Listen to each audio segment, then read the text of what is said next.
జే news వార్తలకు స్వాగతం. ముందుగా వార్తల్లోని ముఖ్యాంశాలు. డిశ్చార్జ్ పిటిషన్పై రామచంద్రరావు వివరణ. కేసుతో బీజేపీకి సంబంధం లేదన్న స్పష్టం. న్యాయ ప్రక్రియలకు రాజకీయ రంగులో చూపొద్దన్న సూచన. చట్టం తన పని తాను చేసుకుంటుందన్న వ్యాఖ్య.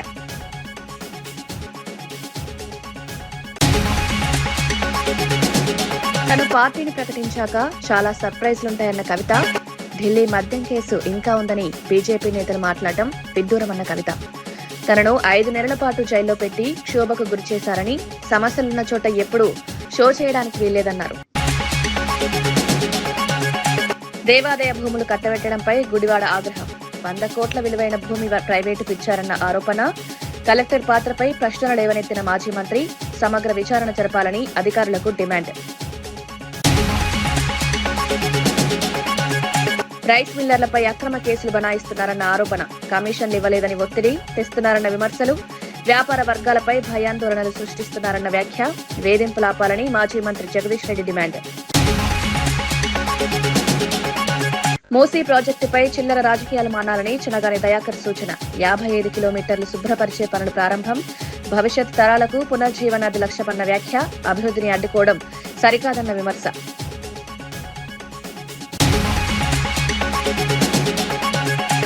మూసీ రివర్ ఫ్రంట్ డెవలప్మెంట్ ప్రాజెక్టుపై బీఆర్ఎస్ బీజేపీ పార్టీలు చిల్లర రాజకీయాలు మానుకోవాలని చనగాని దయాకర్ అన్నారు. మూసీ పరిసర ప్రాంతాల ప్రజలకు ఎలాంటి నష్టం జరగకుండా ప్రభుత్వం చర్యలు తీసుకుంటోందని స్పష్టం చేశారు. 55 కిలోమీటర్ల మేర మూసీ నది శుభ్రపరిచే ఈ ప్రాజెక్టు తెలంగాణ ప్రతిష్టను పెంచుతుందని పేర్కొన్నారు. గతంలో బీఆర్ఎస్ పాలనలో బాధితులతో ఎలా వ్యవహరించారో ప్రజలకు తెలుసన్నారు. అభివృద్ధి కార్యక్రమాలను రాజకీయంగా అడ్డుకోవడం సరికాదని విమర్శించారు. గాంధీ విగ్రహం అంశాన్ని రాజకీయ రంగులో చూపడం దురుద్దేశపూరితమన్నారు. దాన్ని డిజైనింగ్ మార్చి నగర ప్రజలు సంవత్సరాల తరబడి పీడిస్తున్నటువంటి మూసీ నది మురికిని పారదోలి ఒక మంచినీటిని ఒక పారే ప్రాజెక్టుగా తయారు చేయాలనేది ముఖ్యమంత్రి గారి యొక్క ఒక మానస పుత్రికగా మూసీ నదిని దత్తత తీసుకొని అభివృద్ధి చేయడం అనేది తెలంగాణ ప్రజల అదృష్టంగా, ఇది మూసీ నది పరివాహక ప్రాంత ప్రజల అదృష్టంగా మనందరం కూడా భావించాలని కోరుతున్నాం. ఒకవైపు మూసీ డెవలప్మెంట్ని, మూసీ శుద్ధీకరణను వ్యతిరేకిస్తున్నటువంటి బీఆర్ఎస్ బీజేపీ నాయకులు మూసీ బాధితులతోని ఇవాళ చిల్లర రాజకీయాలు చేయడం అనేది అత్యంత దురదృష్టకరం.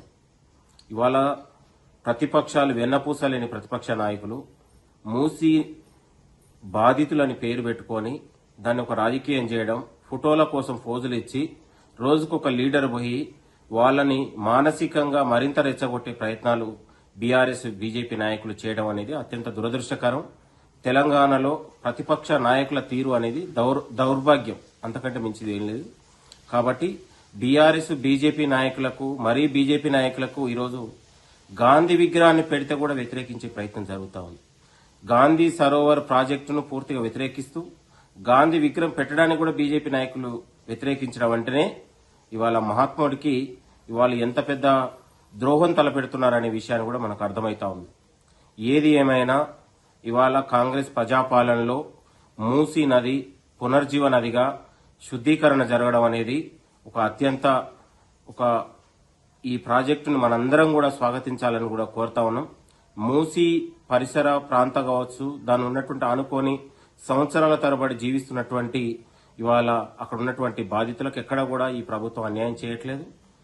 అందరికీ కూడా పునరావాసం కల్పిస్తాం. ఏ ఒక్క బాధితుడు కూడా అన్యాయం జరగదు. ఈ ప్రజాపాలనలో రేవంత్ రెడ్డి గారి పాలనలో బాధితులు వినతి పత్రాలు ఇస్తేనో విజ్ఞప్తులు చేస్తే కూడా ఈ ప్రభుత్వం స్పందిస్తుంది, మాట్లాడుతూ ఉంది. బీఆర్ఎస్ పాలనలో ఇవాళ మల్లన్న సాగరు బాధితుల గోస రాబోయే 2 నెలల్లో కొత్త రాజకీయ పార్టీ స్థాపించనున్నట్లు కవిత సంచలన ప్రకటన చేశారు. రాజకీయాల్లో ధైర్యం, ఓటమిని అంగీకరించే మనస్తత్వం అవసరమని పేర్కొన్నారు. ప్రజల ఆశయాలను ప్రతిబింబించే వేదిక అవసరమన్నారు. కొత్త పార్టీ లక్ష్యాలు, సిద్ధాంతాలు త్వరలో వెల్లడిస్తామని తెలిపారు. ఈ ప్రకటనతో రాష్ట్ర రాజకీయాల్లో కొత్త చర్చ ప్రారంభమైంది. మా ప్రభుత్వం పడిపోవడానికి ఈ కేసే కారణం అన్నట్టుగా అర్థం వచ్చేలాగా వారు ట్వీట్ చేయడం జరిగింది. ఇవాళ నేను పొద్దున్నుండి బీఆర్ఎస్ పార్టీ సోషల్ మీడియా ఏదైతే అనేక రకాలైనటువంటి కమెంట్స్ చేస్తూ ఉన్నారో, ఏదైతే మొత్తం బీఆర్ఎస్ పార్టీ ఇక్కడ రాష్ట్రంలో ఓడిపోవడానికి ఈ కేసే కారణమని ఒక ట్విస్ట్ ఇచ్చే ప్రయత్నం చేస్తూ ఉన్నారో, వాళ్ళందరినీ కేటీఆర్ రామారావు గారిని సూటిగా నేను ఒక ప్రశ్న అడుగుతా ఉన్నా. నా మీద కేసు పెట్టింది ఎందుకోసం? పార్టీ కోసం కాదా? ఈ మాట కేసీఆర్ గారు చెప్పలేదా? మరొకవేళ నా మీద కేసు పెట్టింది పార్టీ కోసమే అని మీ అందరికీ తెలిసి ఉంటే ఇవాళ మీరు ఏదైతే ట్వీట్ చేసిండ్రో అది నిజమే అయితే నేను జైలుకు వెళ్ళేంత వరకు కూడా ఒక్కసారి కూడా మీరు ప్రెస్ మీట్ పెట్టకపోవడం ఎందుకు? కేసీఆర్ గారు ప్రెస్ మీట్ పెట్టకపోవడం ఎందుకు? ఇంకా పెద్ద నాయకులు ఎవరు కూడా మాట్లాడకపోవడం ఎందుకు? అంటే ఆనాడేమో నేను ఒంటరిగా ఫేస్ చేసుకోవాలి, పార్టీ సోషల్ మీడియా కనీసం సపోర్ట్ చేయదు. ఆనాడు బీజేపీ సోషల్ మీడియా అంతా నేను అత్యంత పవిత్రంగా 9 రోజులు అన్నం మెతుకు తినకుండా బతుకమ్మ చేసే వ్యక్తిని నేను. అత్యంత పవిత్రంగా నేను బతుకమ్మ ఎత్తుకొని ఈ జాతి సంస్కృతిని చాటి చెప్పినటువంటి బిడ్డను నేను. ఆ బతుకమ్మ ప్లేస్లో లిక్కర్ బాటిల్ పెడితే బీఆర్ఎస్ పార్టీ సోషల్ మీడియా ఆనాడు ఏమైంది? మీరు ఆనాడే ఎదుర్కొని ఉంటే ఈ గతి పట్టేదా బీఆర్ఎస్ పార్టీకి? బీఆర్ఎస్ పార్టీ అసెంబ్లీ ఎన్నికల్లో ఓడిపోవడానికి నేను కారణమా? ఒక్కసారి ప్రజలు కూడా రివైండ్ బటన్ దయచేసి నా కోసం ప్రెస్ చేసి ఆలోచన చేయాలి. ఆనాడు ఉన్న అంశాలు ఏంటిది? ఇండ్లు ఇవ్వలేదన్న అంశం, ఉద్యోగాలు ఇవ్వలేదన్న అంశం, దోపిడీదారులకు టికెట్లు మార్చమని ఎంతమంది మొత్తుకున్నా మార్చకుండా వాళ్ళనే మళ్ళీ ప్రజల మీద రుద్దాలనేటటువంటి చేసిన ప్రయత్నం, ఈ అంశాలు కాదా ఆనాడు చర్చలో ఉన్నాయి? అన్నిటికన్నా ఎక్కువ అహంకారం అనేటటువంటి అంశం కాదా చర్చ? ఇవాళ వచ్చినటువంటి తీర్పుని అనుగుణంగా మలుచుకొని బీఆర్ఎస్ పార్టీ ఓటమిని నా మెడలో వేయాలని చూస్తున్నారు. ఇది కరెక్ట్ కాదు. కేటీఆర్ గారు, మీరు ప్రజలకు జవాబుదారీగా ఉండాలి. You are living in a denial my dear brother. Accept the fact, understand what he's happen during that election. Railway ప్లాట్ఫామ్ల వద్ద గ్లోబల్ టెండర్ల పేరుతో స్థానికులకు అవకాశాలు దూరమవుతున్నాయని మాజీ ఎమ్మెల్యే దాస్యం వినయ్ భాస్కర్ విమర్శించారు. కేంద్రంలోని బీజేపీ ప్రభుత్వం స్థానికుల ప్రయోజనాలను విస్మరిస్తోందని ఆరోపించారు. టెండర్లలో స్థానికులకు ప్రాధాన్యం కల్పించాలంటూ దశల వారీగా ప్రజా ఉద్యమం చేపడతామన్నారు. వరంగల్లో నిర్వహించనున్న ధర్నాకు మాజీ మంత్రి హరీష్ రావును హాజరవుతారని పేర్కొన్నారు. స్థానిక వ్యాపారులకు న్యాయం జరిగే వరకు పోరాటం కొనసాగిస్తామని హెచ్చరించారు. పేదవాని సమస్యలు అర్థమవుతుంది. ఈ ప్లాట్ఫామ్ లో నేను కూడా చాలా సందర్భాలలో ఇక్కడ బుక్ స్టాల్ ఉండే, కూల్ డ్రింక్ షాపులు ఉండే, పల్లి చెక్కీలు షాపులు ఉండే, బిస్కెట్ స్టాల్ ఉండే. ఈ రోజు ఆ లోకల్ అమ్మే ఈ స్టాల్ అన్ని కూడా పోయినాయి. ఎవరికి వచ్చినాయి? పక్కకున్న ఏపీ టెండర్, ఏపీ రాష్ట్రంలో ఉన్నకి వచ్చినాయి, మహారాష్ట్రలోకి వచ్చినాయి. అక్కడ వీళ్ళందరూ కూడా మా ప్రాంత బిడ్డలందరూ కూడా కూలీలుగా పనిచేస్తున్నారు. స్థానికులను పొట్టగొట్టే ప్రయత్నం ఈ కేంద్రంలో ఉన్నటువంటి బీజేపీ ప్రభుత్వం చేయొద్దని చెప్పి ఈ పోరుగల్ లాంటి ఓరుగల్ నుంచి ఈ పోరాటం స్టార్ట్ అయింది అన్నటువంటి విషయాన్ని కూడా ఈ సందర్భంగా తెలియజేస్తున్నా. బోడగుట్ట ప్రాంతంలో రైల్వే ట్రాక్ మరి దాటుతున్నటువంటి సందర్భంలో అనేక ప్రమాదాలు జరిగినాయి. కాబట్టి ఇక్కడ ఉన్నటువంటి మున్సిపల్ అధికారులు కానీ, రైల్వే అధికారులు కానీ ప్రజల ప్రాణాలతో చెలగాటమాడకుండా ఫుట్ ఓవర్ బ్రిడ్జ్ తక్షణమే రావాలని చెప్పి మేము డిమాండ్ చేస్తున్నాం. ఏదేమైనప్పటికీ కూడా ఇది దశల వారీగా ఉద్యమం కొనసాగుతుంది. గల్లీ నుంచి ఢిల్లీ వరకు తీసుకుపోతాం. రేపు ఉదయం 10 నుంచి 2 వరకు కాజ్పేట్ చౌరస్తాలో ఈ డిమాండ్స్ ను రైల్వే అధికారుల దృష్టికి, కేంద్ర ప్రభుత్వం దృష్టికి తీసుకొచ్చేదానికి మేము ఉద్యమం చేపట్టబోతున్నాం. ఇక్కడ ఉన్నటువంటి వర్క్ షాప్లు కానీ దయచేసి వేరే ప్రాంతానికి తరలించొద్దు. ఒకవేళ మీరు తరలించినట్టయితే ప్రజా ఉద్యమానికి శ్రీకారం చుడతామన్నటువంటి విషయాన్ని కూడా ఈ సందర్భంగా తెలియజేసుకుంటూ, రేపు ఈ ధర్నా కార్యక్రమానికి అసెంబ్లీలో ఉన్నటువంటి deputy floor leader Harish Rao గారు రాబోతున్నారు. రేపు ధర్నా కార్యక్రమంతో ప్రారంభమై ఖచ్చితంగా 80% స్థానికులకు ఉద్యోగాలు ఈ కోచ్ ఫ్యాక్టరీలో వచ్చే వరకు ఖచ్చితంగా మా పోరాటం కొనసాగుతుంది. 8వ తారీఖు 9వ తారీఖు పార్లమెంట్ మరి సెషన్ స్టార్ట్ కాబోతుంది. కాబట్టి మరి తెలంగాణలో ఉన్నటువంటి బీజేపీ, కాంగ్రెస్ పార్లమెంట్ సభ్యులకు విజ్ఞప్తి చేస్తున్నాం. దయచేసి ఈ ప్రాంత సమస్యలపైన మీరు పోరాడండి, ప్రాంత ప్రజల మనుగడను కాపాడండి, ప్రాంత ప్రజల మనోభావాలను గౌరవించండి అని చెప్పి కాంగ్రెస్, బీజేపీ పార్లమెంట్ సభ్యులను విజ్ఞప్తి చేస్తున్నాం, డిమాండ్ చేస్తున్నాం. పవిత్రమైన ప్రసాదంపై నిందలు వేస్తూ కూటమి నాయకులు మతాన్ని రాజకీయాలకు వాడుకుంటున్నారని మాజీ ఎమ్మెల్యే కరణం ధర్మశ్రీ ఆరోపించారు. కొందరు అధికారులు కూడా కూటమి కార్యకర్తలా వ్యవహరిస్తున్నారని విమర్శించారు. సనాతన ధర్మం పేరుతో ప్రజలను తప్పుదారి పట్టించే ప్రయత్నాలు జరుగుతున్నాయన్నారు. మత అంశాలను రాజకీయ లాభం కోసం వినియోగించడం తగదని హెచ్చరించారు.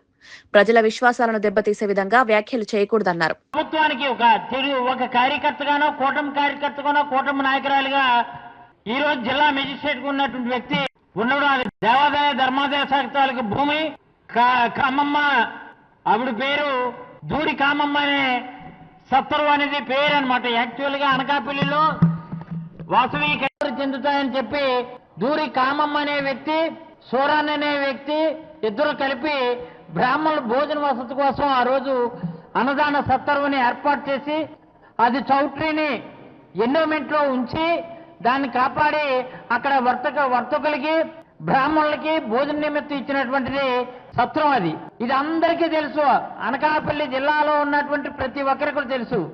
ఇది దీని మీద ఏనాటి నుంచో కన్ను వేసుకున్నటువంటి ఆనాడు 2014, 2019 తెలుగుదేశం నాయకులు పావులు కలిపి ముందుకు వెళ్తే తర్వాత మేము అధికారంలోకి వచ్చినప్పుడు మా దృష్టికి వచ్చిన ఇది ప్రభుత్వం అసలు కాపాడవలసిన బాధ్యత ప్రభుత్వం ఉందని చెప్పి ఆ రోజు ఫైల్ కదలలేకుండా చేస్తే వారసులు అంటే ఎవరు కొడుకో కూతురో ఉంటారు.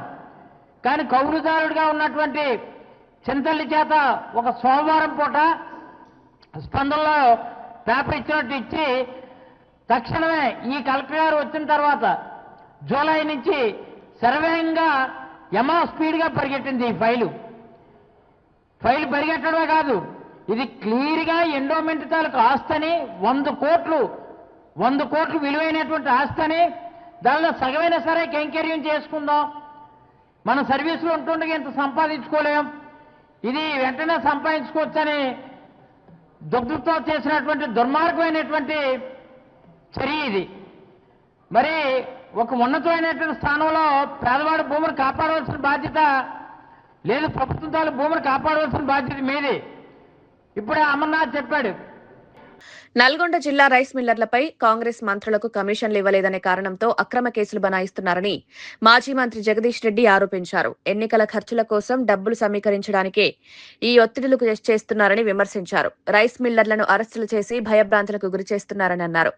కాంగ్రెస్ ప్రభుత్వం అన్ని వర్గాలను మోసం చేస్తోందని, దోపిడీ పాలన కొనసాగుతోందని తీవ్రంగా మండిపడ్డారు. కేరళ ఎన్నికల ఖర్చుల కోసం తెలంగాణ నుంచి నిధులు తరలించే ప్రయత్నం జరుగుతోందని ఆరోపించారు. వ్యాపార వర్గాలపై వేధింపులు ఆపాలని డిమాండ్ చేశారు. చేసి జైల్లో పనిచేస్తా ఉన్నారు. ఈ ప్రభుత్వం వచ్చిన కానుంచి అన్ని వర్గాల ప్రజల్ని మోసం చేసుడు, వాళ్ళని దోపిడీ చేసుడు తప్ప ఇంకొకటి లేదు. ప్రత్యేకించి తెలంగాణలో వాస్తవానికి ఉమ్మడి నల్గొండ జిల్లాలో భారతదేశంలోనే అత్యంత ఎక్కువ పంట పండించిన జిల్లాగా నల్గొండ జిల్లా రికార్డు సృష్టిస్తే ఆ 10 ఏళ్లలో ఏ ఒక్కరోజు కూడా రైతులకు ఇబ్బంది లేకుండా, మిల్లర్లకు ఇబ్బంది లేకుండా, కరోనా సమయంలో కూడా అధికారులు, మా ప్రజాప్రతినిధులు, మా ఎమ్మెల్యేలు, మా సర్పంచులు, ఎంపీటీసీలు, జడ్పీసీతో సహా ప్రతి ఒక్కరు కూడా చక్కటి కోఆర్డినేషన్ చేసుకొని ఎవరికే ఇబ్బందులు రాకుండా కాపాడుకుంటూ వచ్చినాం, ప్రతి గింజలు కొనుక్కుంటూ వచ్చినాం. కానీ ఈ ప్రభుత్వం వచ్చిన తర్వాత ఒకవైపేమో దోపిడీదారులకు, దళారులకు వదిలేసి రైతాంగం యొక్క ధాన్యం కొనుగోలు చేయకుండా ఆ సమయానికి ధరలు తగ్గించి అమ్ముకోమని చెప్పి, ఆ ధరలు తగ్గించి అమ్ముకోమని చెప్పి దానికి ప్రతికూలంగా మాకు ఎన్నికల ఖర్చులు లంచాలు ఇవ్వాలని చెప్పి మిల్లర్ల మీద ఒత్తిడి చేసి కూడా దుర్మార్గంగా వాళ్ళు భయభ్రాంతులకు గురి చేస్తున్నారు.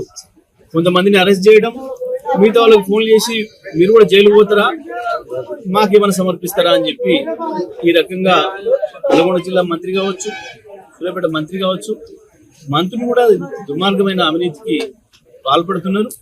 మరి ఈ విషయాన్ని కూడా జిల్లా ప్రజలు కావచ్చు, జిల్లా వ్యాపారస్తులు అందరూ కూడా గమనించాలని చెప్పి నేను కోరుతాను.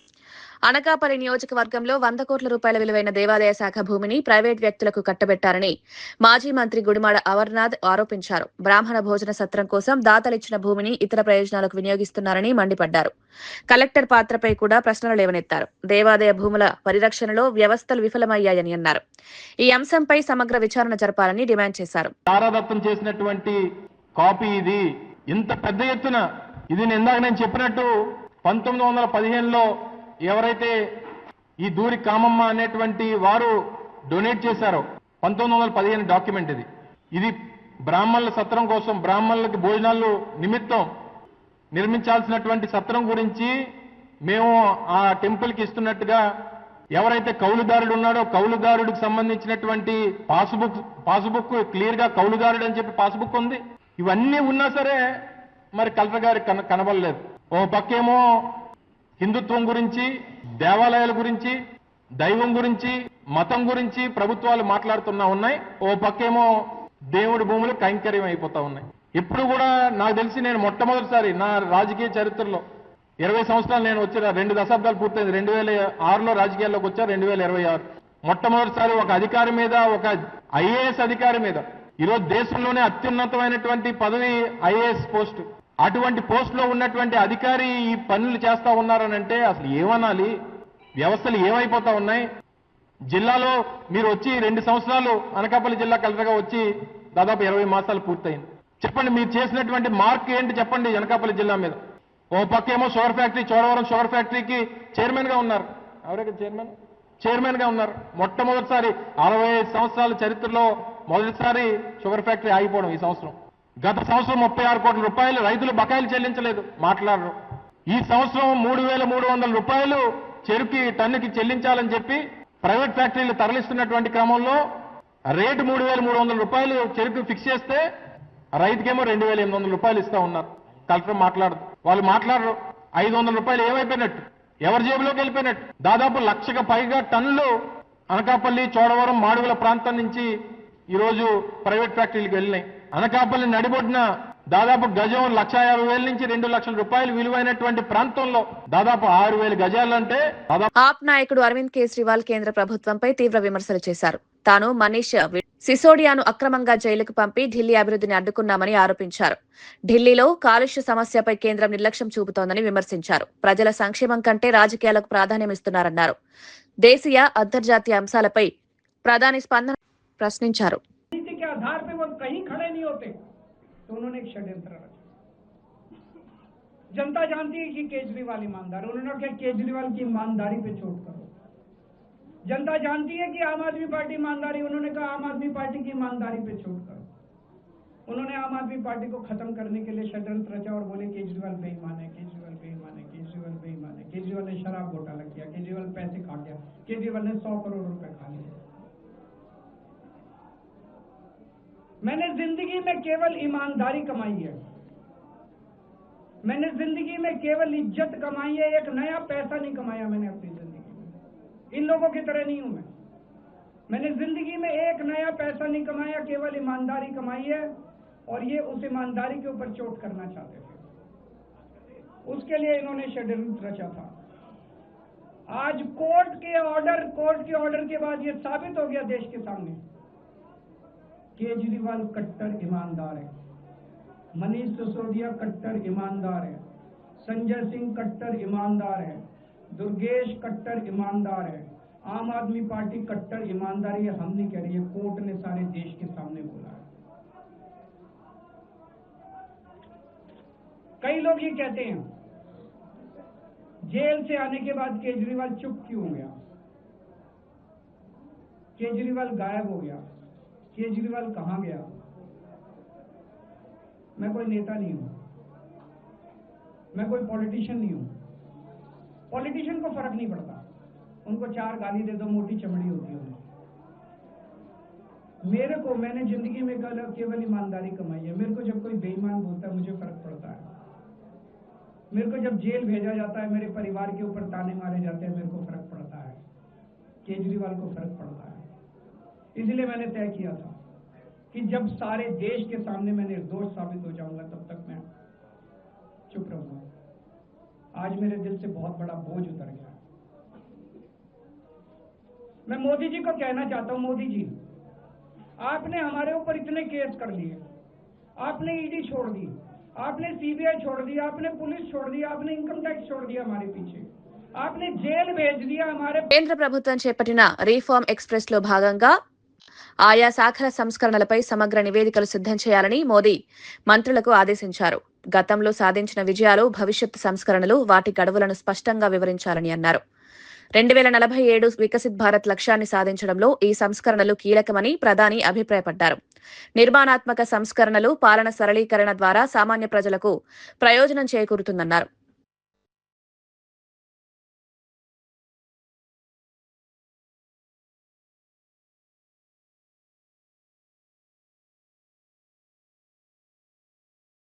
కేజ్రీవాల్ కవితపై దాఖలైన డిశ్చార్జ్ పిటిషన్ పూర్తిగా న్యాయపరమైన ప్రక్రియ మాత్రమేనని బీజేపీ రాష్ట్ర అధ్యక్షుడు రామచంద్రరావు స్పష్టం చేశారు. ఈ కేసుతో బీజేపీకి ఎలాంటి సంబంధం లేదన్నారు. ఢిల్లీ ఎక్సైజ్ పాలసీ వ్యవహారంపై మొదటగా ఫిర్యాదు చేసింది కాంగ్రెస్ పార్టీయేనని పేర్కొన్నారు. రాజకీయంగా బీజేపీపై ఆరోపణలు చేయడం సరైంది కాదన్నారు. చట్టం తన పని తాను చేసుకుంటుందని, ఎవరు దోషులైనా న్యాయ వ్యవస్థ నిర్ణయిస్తుందని అన్నారు. వారి ఒక నిర్దోషం కారు అని చెప్పడానికి అది ఒక పరిస్థితి కాదు. దీని మీద సిబిఐ వాళ్ళ నిర్ణయం తీసుకుంటారు. బహుశా అప్పీల్ పోవచ్చు వాళ్ళు. ఇది ఓన్లీ ట్రయల్ కోర్టులో జరిగినటువంటి నిర్ణయం. ఇది ఎటువంటి వాస్తవాలు లేకపోతే సెల్ ఫోన్ ఎందుకు కాలబెట్టాలి, సిమ్ కార్డు ఎందుకు కాలబెట్టాలి, కేజ్రీవాల్ గారి పాలసీలు ఎందుకు మార్చుకోవాలి? మండలి చైర్మన్ కొయ్యే మోషన్ రాజు ఏకపక్షంగా సభను నడుపుతున్నారని కూటమి ఎమ్మెల్సీలు అసంతృప్తి వ్యక్తం చేశారు. సభలో ప్రతిపక్షానికి తగిన అవకాశాలు ఇవ్వడం లేదని ఆరోపించారు. చర్చలకు సమయం కేటాయింపులో అసమానతలున్నాయని విమర్శించారు. ప్రజాస్వామ్య పద్ధతులను పాటించాలని డిమాండ్ చేశారు. సభను నిష్పాక్షికంగా నడపాల్సిన బాధ్యత చైర్మన్దేనని గుర్తు చేశారు. ఈ వ్యవహారం రాజకీయ వర్గాల్లో చర్చకు దారితీసింది. మండలి చైర్మన్ గారి యొక్క ఆలోచన సభ సక్రమంగా నడిపించాలనే తాపత్రయం కూడా ఎక్కడ కనిపించట్లేదు అనేది నా భావన. ఎండోమెంట్స్ మినిస్టర్ గారు ఒక స్టేట్మెంటు ఇవ్వడానికి సిద్ధపడినప్పుడు అవకాశం ఇవ్వాల. ఎవరు కల్తీ చేశారు, ఏ రకంగా కల్తీ జరిగింది, ఎవరు దోషులు అనేది చాలా స్పష్టంగా తెలిసినటువంటి వైసీపీ నాయకత్వం దీన్ని పక్కదోవ పట్టించడానికి, చర్చ జరగకుండా చూడటానికి ప్రయత్నం చేస్తూ ఉంటే మినిస్టర్ గారు దీన్ని స్టేట్మెంట్ ఇస్తారు అంటే శాసన మండలి చైర్మన్ గారు ఈ రోజున రూలింగ్ ఇవ్వటం అనేది చాలా బాధాకరం. ఎండోమెంట్ మినిస్టర్ గారు సభలో సభ్యులందరికీ ప్రభుత్వం తరపున ఒక నోటుని సబ్మిట్ చేశారు. దాన్ని ఎల్ఓపి గారు మాకు నోటు అందలేదన్నారు. మంత్రివర్యులు వారు సమాధానం చెప్పడానికి సిద్ధమవుతున్న సందర్భంలో చైర్మన్ గారు అడ్డుకుని చర్చని వాయిదా వేయించే విధంగా ప్రయత్నం చేసి ఈరోజు మరలా పోడియం దగ్గరికి వచ్చి ఆయన ఈవేళ ప్రభుత్వం ఆట విడుపు పేరిట శాసనసభ శాసనమండలి సభ్యుల కోసం నిర్వహించిన క్రీడా పోటీలు విజయవంతమయ్యాయని షాప్ చైర్మన్ రవినాయుడు తెలిపారు. ప్రతినిధులు కూడా క్రీడల్లో పాల్గొనడం ఆరోగ్యకరమైన వాతావరణానికి దోహదమన్నారు. రాజకీయ భేదాలు పక్కన పెట్టి అందరూ కలిసి పాల్గొనడం సానుకూల పరిణామమని పేర్కొన్నారు. ఇటువంటి కార్యక్రమాలు సౌహార్దతను పెంచుతాయన్నారు. భవిష్యత్తులో మరిన్ని క్రీడా కార్యక్రమాలు నిర్వహించాలని సంకల్పించారు.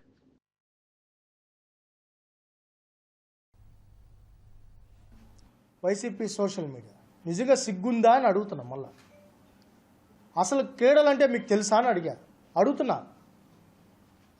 ఎమ్మెల్యేలు, ఎమ్మెల్సీలు, మినిస్టర్సు ఇక్కడ శాసనసభ జరుగుతూ వాళ్ళ టైం అంతా అక్కడ అయిన తర్వాత రిమైనింగ్ టైంలో క్రీడలు పెట్టాం. శాసనసభ ఆపి పెట్టలే. ఇక్కడ మంత్రులు కానీ, ఎమ్మెల్యేలు కానీ, ఎమ్మెల్సీలు కానీ మేము క్రీడాకారులకు మద్దతుగా ఉన్నాం, క్రీడలను ప్రోత్సహిస్తాం, ఈ రాష్ట్రాన్ని క్రీడాంధ్రప్రదేశ్గా మార్స్తామని చెప్పి వాళ్ళు మద్దతుగా ఇక్కడికి వచ్చారు. దాని మీద కదా దుష్ప్రచారం చేశారు సోషల్ మీడియాలో చేశారు. మేము ఒకటే చెప్తున్నాం, మీ జగన్మోహన్ రెడ్డి ఆడింది. ఖమ్మంలో భూదాన్ భూముల్లో ఇల్లు కోల్పోయిన బాధితులను కూనంనేని సాంబశివరావు పరామర్శించారు. టీటీడీసీ పునరావాస కేంద్రంలో బాధితుల వివరాలు తెలుసుకున్నారు. 217 ఇళ్ల యాజమాన్యాన్ని గుర్తించి అసలైన లబ్ధిదారులకు న్యాయం చేయాలని అధికారులను కోరారు. గ్రామసభ తరహాలో పారదర్శకంగా విచారణ జరపాలని సూచించారు. పేదలకు న్యాయం జరగకపోతే కలెక్టరేట్ వద్ద ఆందోళన చేపడతామని హెచ్చరించారు. భూదాన్ భూముల అంశంపై ప్రభుత్వం స్పష్టమైన నిర్ణయం తీసుకోవాలని డిమాండ్ చేశారు.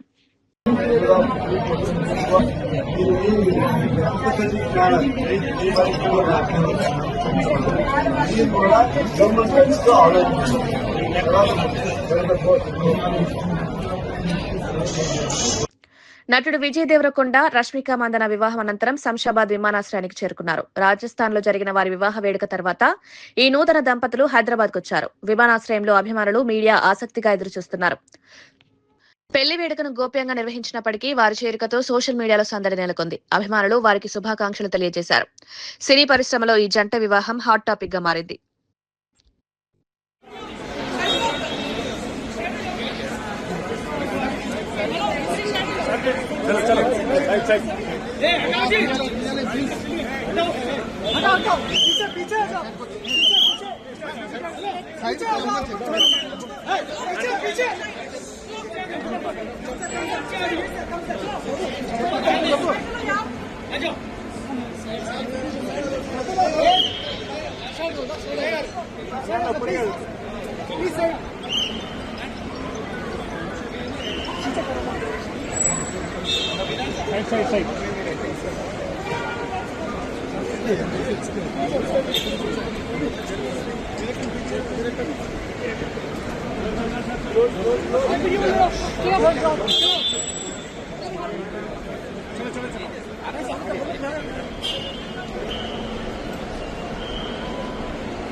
వార్తలు ముగించే ముందు ముఖ్యాంశాలు మరోసారి.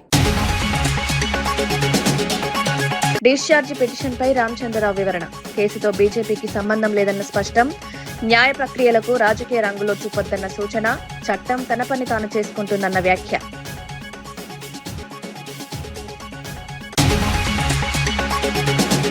తను పార్టీని ప్రకటించాక చాలా సర్ప్రైజ్లుంటాయన్న కవిత. ఢిల్లీ మద్యం కేసు ఇంకా ఉందని బీజేపీ నేతలు మాట్లాడటం విడ్డూరమన్న కవిత. తనను 5 నెలల పాటు జైల్లో పెట్టి క్షోభకు గురిచేశారని, సమస్యలున్న చోట ఎప్పుడూ షో చేయడానికి వీల్లేదన్నారు. దేవాదాయ భూములు కట్టబెట్టడంపై గుడివాడ ఆగ్రహం. 100 కోట్ల విలువైన భూమి ప్రైవేటుకు ఇచ్చారన్న ఆరోపణ. కలెక్టర్ పాత్రపై ప్రశ్నలు లేవనెత్తిన మాజీ మంత్రి. సమగ్ర విచారణ జరపాలని అధికారులకు డిమాండ్.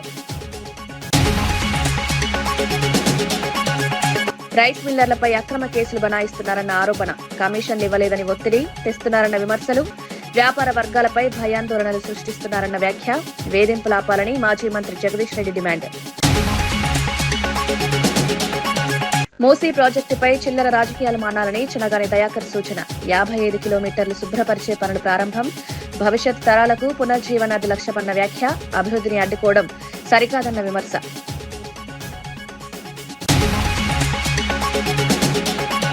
ఇవి ఈనాటి వార్తా విశేషాలు. మరో బులెటిన్లో మళ్ళీ కలుద్దాం. నమస్కారం.